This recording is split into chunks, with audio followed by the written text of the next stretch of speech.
teatada, et me oleme siin seekord 16. korda, 16. kuupäeval ja 2026 aasta, eks ole? Ja öeldakse, et võilill on visa nagu eestlane. Alla ta ei anna ja jõudu ta annab, visadust annab ja paljudest näljahädadest on ta meid üle aidanud. Mitte ükski asi ei sünni ainult mina. Meil on suur tiim, kõik on tänatud oma suure töö ja vaeva eest. Võilillest räägib meile Mercedes.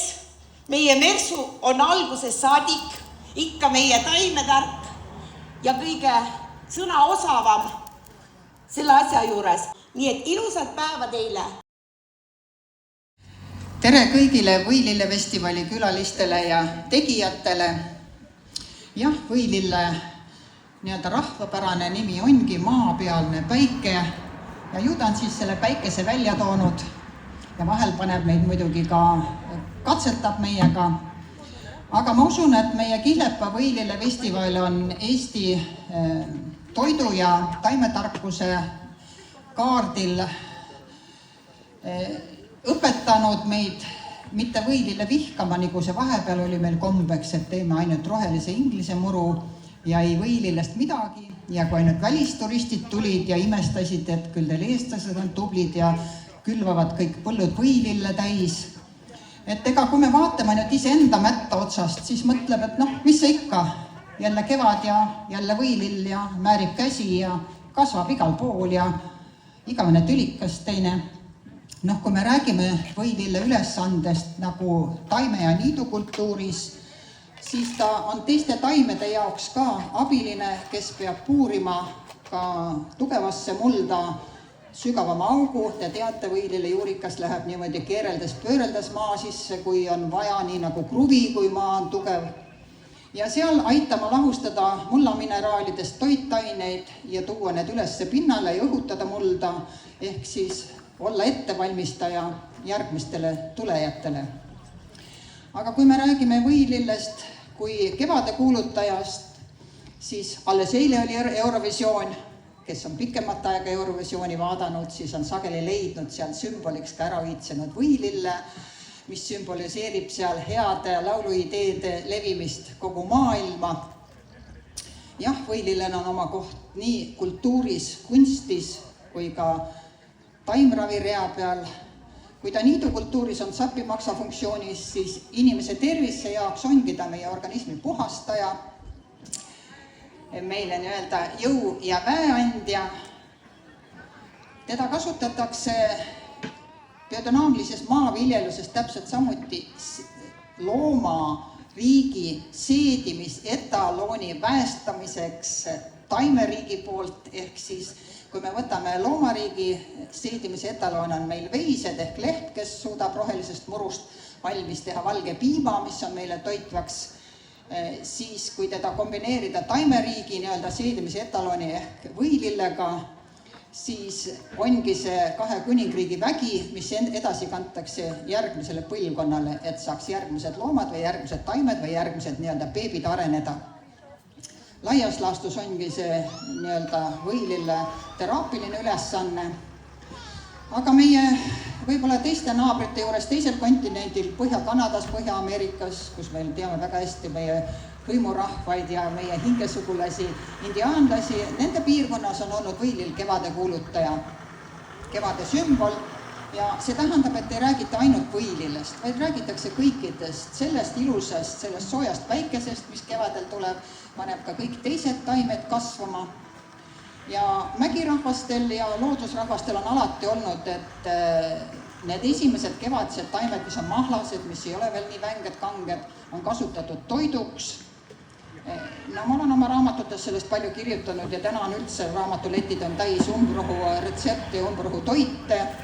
Kui te käite meie nii-öelda tipprestoranides, ma ei pea kellelegi reklaami tegema, aga sõna hiis on Eestile tuttav, on meil ka selle nimega restoranid, kus te selle taimetoidu eest, mis te täna siin maitsta saate, mis on seotud kas võilille või kevadiste või üldse väekate umbrohu toitudega, siis Michelini tärniga kokkade rea peal nad maksavad päris palju. No minul on täna teile ühte uut maitset pakkuda. See on, ei ole seotud võilillega, see on seotud kevadega, see on pihlakapunga mesi. Pihlakapung on Põhjamaa mõrumandel, millest annab teha näiteks martsipanimett. Aga võilillest, me oleme teinud aastate jooksul siin erinevaid tooteid, ma katsun täna võilille salati valmis saada. Võilille mõru tasakaalustab ära pohl ja jõhikas, kes on omamoodi mõrud marjad. Neid tuleks juba eelmisel sügisel korjata, aga kindlasti eestlasel on keldris kuskil mingi õunapohla või jõhvikamoos või on nad siis külmkapist võtta. Kui te hakkate kevadel salatit tegema, siis proovige, lisage kastme sisse nii-öelda oma pohlamoosi või otse siis jõhvika pohlamarju ja võilille salat ei olegi enam mõru. See mõru on küll tugeva ravitoimega, paneb meie sapimaksa tööle, aga see, mis me sööme, peab meile ka maitsev olema. Nii nagu me oleme ka näiteks võilille nuttides teinud valekapparid, kui marineerida neid, nii nagu ka me häid kurke marineerime. Või võilille õis taignas, mis meenutab natukene kalataignas, loomulikult asjad tahavad maitsestamist. Ja võib-olla ei ole veel, ma ei ole ka ise jõudnud, see aasta ei olnud mul kodukandis, nüüd ma elan Põltsamaa lähedal oma sünnikohast tagasi ja olen siin võilille festivalil ikka hingelkäija külalisena, aga ei olnud veel võilille varred nii pikad, et nendest teha nii-öelda noortele võib-olla sobivamat või suupärasemat toitu võilille varre nuudleid ehk võilille varre pastat. See tähendab seda, et kui võilille on praegu pikemaks läinud ja varred ka pikemaks läinud, korjake varsi, katsuge nendest mõrumaitse vähemaks saada, seekord kas soolase veega või ka siis pisut kupatades keetes, kuid mitte liiga palju, sest nad on ikkagi õrnad. Ja seejärel natukene soola ja võit peale saategi sellise võilille varre pasta. Pesto variantidest me ei räägi, võilille õisi võib igale poole panna, võilille õitest me oleme traditsiooniliselt teinud ka veini. Võilille õite vein võib-olla inimevolutsioonis ja võib-olla Euroopa kultuuris, kui te mäletate koolis õpitud selliseid loodusteadlasi nagu Wolfgang Goethe, tema lemmikvein oligi näiteks võilille vein. Sest tollel ajal oli rohkem meistrid, kes tegid ise kõigest, kääritasid kõike, nii ravimeid kui vägijooke ja võilille vein, eriti kui ta on aastaid seisnud, siis ta meenutab meile tuttavat kas Murharderi või Rieslingu veini ja tänaseks on ta muidugi saanud nii-öelda tipprestoranide gurmeeveiniks, sest vaata selle võilille tootmist ei saa panna massidesse, ei saa teda võtta kombainiga, sest nagu te näete, õied on eri kõrgusel ja kõik mõtlevad, et võilille õitseb ja sellest on niivõrd lihtne veini teha. Tegelikult ei määra see ära, kui palju on võilille õisi, määrab see ära, kui palju teie selg võimaldab kummardamist nende õite juurde. Sest iga õie järgi pead ju kummardama ja see määrab ära, kui palju sa jaksad võilille veini teha.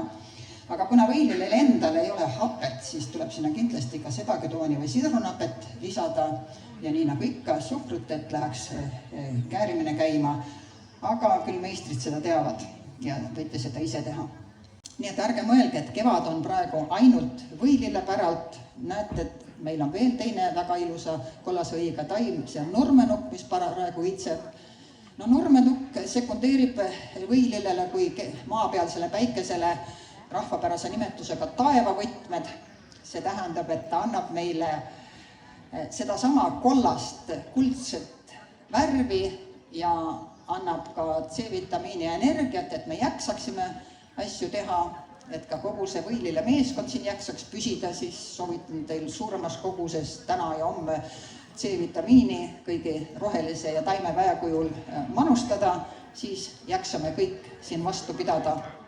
Ja ei saa ma rääkida kolmandast võilille sõbrast kevadel, see on nõges, kes on ka praegu nii-öelda nii pikk ja nii suur, et ta on meie supilisa ja kevadine ka väeandja.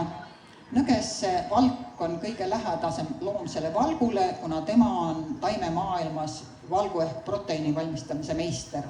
Ja nõgesse supp on meil võilille festivalide menüüs nagu traditsiooniline supp ja eestlane on seda ka varem teinud ja alati teinud. nii need toidud ja taimed on meil maailma inimeste toidukultuuris omal ajal välja arenenud ja eks me oleme selle sõnumi ja traditsiooni edasikandjad ja et kõik, kes on vaeva näinud Võilille festivalil, ükspuha kas toidu või kultuuri või müügi poole peal, siis teadke, et jah, Võilille festival on ennast kirjutanud Eesti toidukultuuri nii-öelda ajalukku. Küll võib-olla veel täna te Eesti Rahvamuuseumisse minnes seda otse ei näe, aga uurimustöödes ja meie kultuuritraditsioonis on juba sees, et Killepa alustas Võilille festivali pidamise korraldamisega. Nii et jaksu teile kõigile vastu pidada ja ega siis elu ei seisne koos ainust Nõgesest, Nurmanugust ja Võilillest, vaid kui meil omal hinges on see sama päike, mida sümboliseerib meie võilill ja mida rohkem me üksteist jaksame toetada ja väestada, seda ilusamad on meie kõik päevad. Aga ilusat päeva teile kõigile ja ilusat Võilille festivali. Aitäh teile! Kõlad sa, suu sügav hing kõlab nagu sa oleksid laul ilusaima viisiga. Kuulan ma tuule laulu lugu, selles loos kõlad sa. Suu sügav hing kõlab nagu sa oleksid laul ilusaima viisiga.